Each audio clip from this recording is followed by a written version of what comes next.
Welcome to Sleepy Classic Tales. Tonight, you are listening to Frankenstein by Mary Shelley, first published in 1818 in our own calm and gently told short version, clearly narrated, without haste. Make yourself comfortable and allow the story to unfold quietly. A Man in the Ice. At the edge of the Arctic, amid snow, wind, and endless white, a research crew discovers a weak, exhausted man. He lies on an ice floe, half-conscious, as if the sea itself had cast him back. The captain of the ship takes him aboard. The man's name is Victor Frankenstein. His gaze is empty. His body is worn down. And when he begins to speak, the captain quickly realizes this man has experienced something that has marked him forever. In the quiet of the cabin, Victor begins to tell his story. Victor's childhood. Victor was born in Geneva into a loving family. His parents were warm, open-hearted, and gave him all the affection a child could wish for. He grew up in a home filled with books, with nature, and with a sense of safety. As a child, he often watched the shapes of clouds, the sparks of a fire, the shimmer of water. He wanted to understand why the world was the way it was, and the older he grew, the stronger that desire became. Early on, Victor began reading old writings on natural philosophy. He devoured books about electricity, about the forces of nature, and about the question of what life truly is. He imagined the world as full of invisible laws waiting to be discovered. His thirst for knowledge became a passion, and that passion would later turn into an obsession. During this time, a young girl entered his life, Elizabeth. She grew up as part of the family, and Victor described her as gentle, warm, a quiet light in his everyday life. Her calm balanced his restlessness. She loved art. He loved science. She looked at people. He looked at the laws of nature. Their bond was tender, quiet, almost self-evident. For Victor, Elizabeth was what grounded him. When Victor was old enough, his family sent him to the University of Ingolstadt. There he was to study science and find his own path. The farewell was difficult. Yet Victor had only one goal: to understand nature down to its deepest secrets. At the university, he encountered modern professors who rejected old teachings and believed in progress, in experiment, in observation. Victor felt as though he had finally found the place where he belonged. The decision to create life. Victor's thinking began to change. He read about bodies, about cells, about electricity, and about the possibility of awakening life artificially. And one day, a thought took hold of him and would not let go. Could a human being create life? Could the boundary between death and life be crossed? The thought was risky, bold, and dangerous. But to Victor, it was irresistible. He began to research, first secretly, then obsessively. He locked himself away in his laboratory for hours, lost track of day and night, of food, of rest, of people. His mind was filled with a single goal: to create something no human had ever created before. Victor began collecting body parts from hospitals and anatomical halls. He worked on a form, an artificial body, large and strong, so it would be easier to experiment on. Night after night, he stitched tissue, connected bones, joined muscles. Nature became something mechanical to him. He no longer saw people, no longer flesh, only components of an experiment.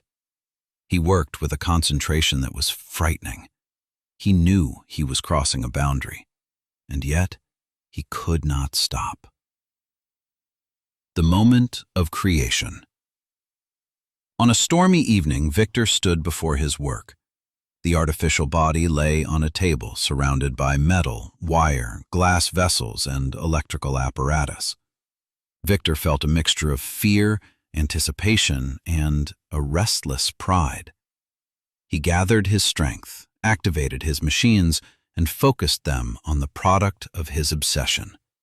A blinding flash filled the laboratory, sparks, the scent of metal and heat, then a movement, a breath, a trembling of the hands, eyes opening. But the eyes were not warm. They were empty, cold, yellowish, like those of a creature that does not yet know it is alive. Victor recoiled. Not because the experiment had failed, but because it had succeeded. He had created life. And yet this life filled him not with pride, but with disgust and a deep, instinctive fear. That very night, Victor fled the laboratory without looking back. Collapse. After the creature came to life, Victor ran from his laboratory into the streets. He wandered aimlessly, exhausted, terrified of what he had created. The image of the living body would not leave his mind. His heart raced, his thoughts spiraled. His body could no longer bear the strain. He collapsed and fell gravely ill. For weeks, his friend Henry Clerval cared for him. Henry had also come to Ingolstadt, unaware of the true cause of Victor's condition. Victor did not speak of the experiment. He suppressed it as best he could, as if it had all been a nightmare that might disappear with time. Slowly, he recovered. He began to read again, to walk through the city, to try to reclaim his former life. Yet deep inside, a quiet unrest remained. He knew something was out there, something he had created. The letter from Geneva. One day, a letter arrived from his father in Geneva. The words were heavy, filled with grief. Even before finishing the letter, Victor sensed that something terrible had happened. His father wrote that Victor's younger brother, William, had been found dead. He had been murdered near the city, in the darkness, on his way home. The family was devastated. Victor's mother had already died earlier, and now another blow had struck the family's heart. Victor felt frozen. The news hit him with full force. He decided to return to Geneva immediately. The return home.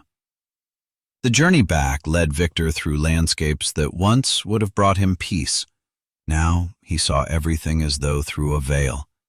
The mountains, the forests, the lakes. They reminded him of his childhood, of lightness, of days when he had only dreamed and had not yet destroyed anything. When he reached Geneva, it was night. The city lay silent, lights glowing faintly through fog and darkness. Victor did not yet wish to see his family. He walked alone toward the area where William had been found. The air was cool. A soft wind moved through the trees. And then, between the shadows of nature, he suddenly saw a figure. Meeting the creature again. On a hill, intermittently lit by flashes of lightning, stood a tall, rough form. Its movements were harsh, but unmistakably alive. Victor recognized it instantly. It was his creature. In that moment, everything collapsed within him. The thought burned into his mind. It is him. He killed William. The connection between his experiment and his brother's death was so clear to him that he did not even question it. He did not call out. He did not approach. He fled, his heart heavy, carrying the certainty that what he had done in Ingolstadt had now reached his family. The accusation. Back at the house, Victor learned that a servant of the family, Justine, had been accused of the murder. She had been found with a medallion belonging to William, a small piece of jewelry that should have been with the boy. The people of the city saw her as the culprit because it was easy. Justine insisted on her innocence, but suspicion weighed heavily upon her. Victor was convinced she had nothing to do with the crime. He knew that the being he had created was the true murderer, but he remained silent. He dared not speak of his experiment. No one would believe him. And even if they did, who could understand what he had done? His silence became his second guilt. The trial of Justine. The trial was brief and filled with prejudice. Justine appeared calm, almost composed, yet beneath the surface lay despair. She explained that she had not stolen the medallion. She did not know how it had come into her possession. But everything was against her. The found amulet, her humble status, the fear of the people. All of it formed a wall she could not break through. Victor sat in the courtroom and watched injustice unfold before his eyes. He could have stood up. He could have told the truth, or at least suggested that another force was at work. But he remained silent. Shame paralyzed him. Fear of being thought insane bound his words. Justine was found guilty and sentenced to death. On the night before the execution, Victor visited Justine. She was calm, almost peaceful. She said she had somehow found peace with her fate, even though she was innocent. Victor found no peace. He knew that Justine would die for something that had come from his own hands. He carried the weight of two deaths: William, his innocent younger brother, and Justine, a victim of circumstance and of his cowardice. Guilt settled within him like a shadow. His thoughts darkened. His view of the world grew heavy. He began to seek the only peace left to him, in nature. Escape into the mountains. After Justine's death, Victor could no longer bear the confinement of the city. His thoughts circled around guilt, loss, and the feeling that his actions were spreading like a shadow touching everyone he loved. He fled into the mountains, into the silent, wide nature of the Alps. The air was cool, the water clear. The peaks rose like ancient guardians into the sky. Victor wandered for hours, as if trying to run his guilt out of his body. Yet the farther he went, the more he felt he could not escape his creation. It would find him. And it did. The meeting on the glacier. On a wide, shimmering glacier, Victor suddenly saw a figure approaching slowly, tall, powerful, untiring. The creature. His work. His creation.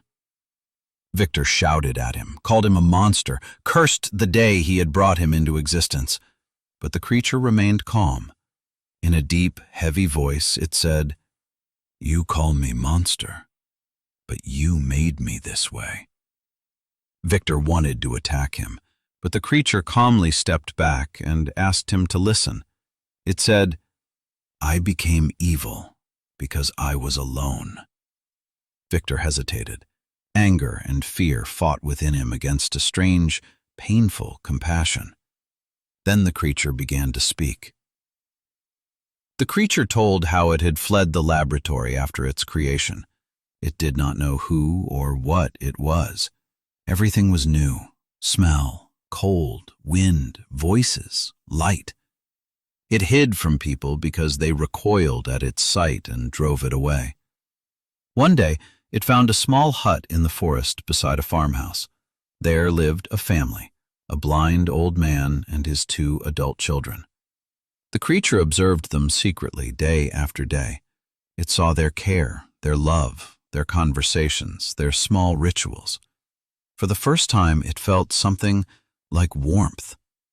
It began gathering firewood for the family without them knowing who did it. It learned to speak by listening to them. It learned to read by finding a discarded book and struggling through its words.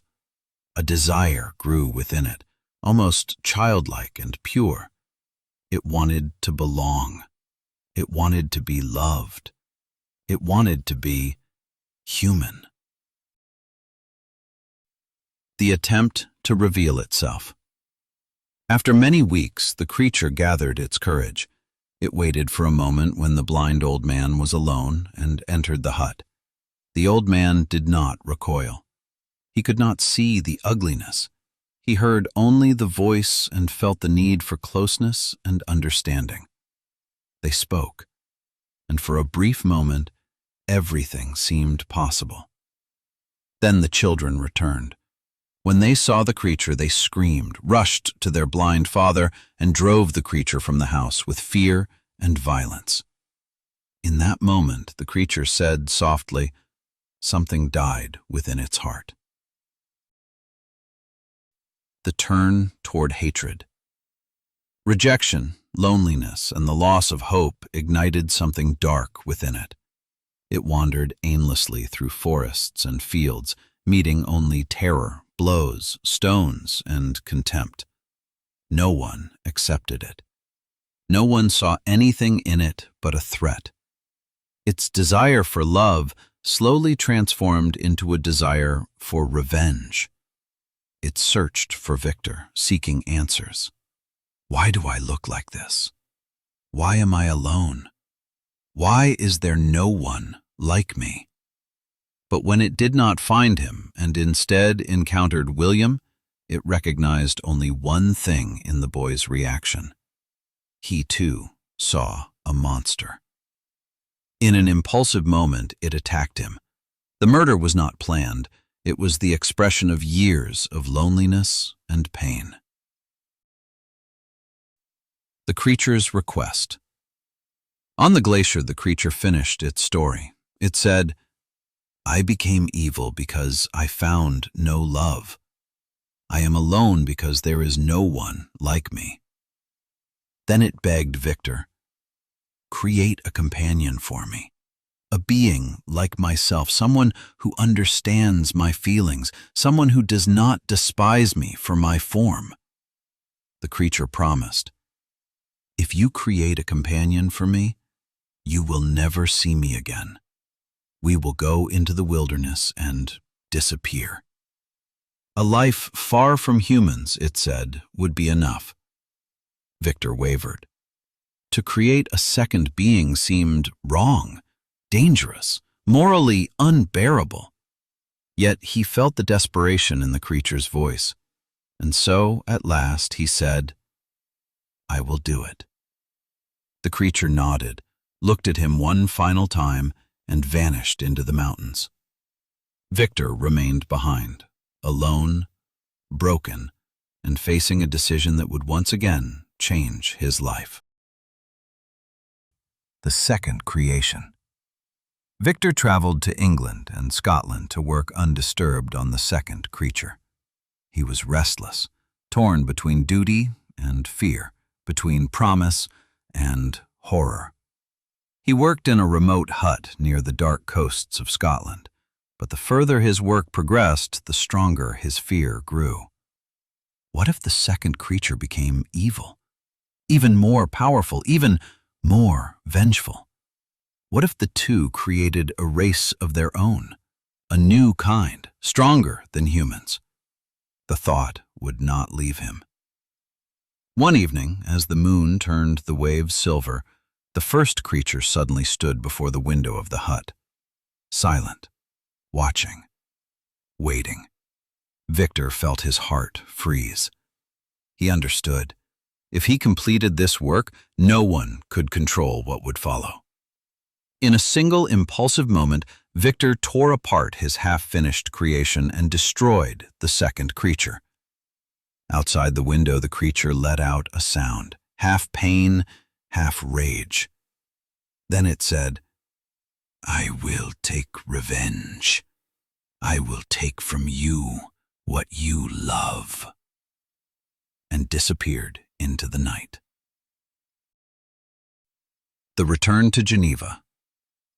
Victor returned to Geneva, exhausted, sick with fear, and haunted by the knowledge that the creature would not forget its final words.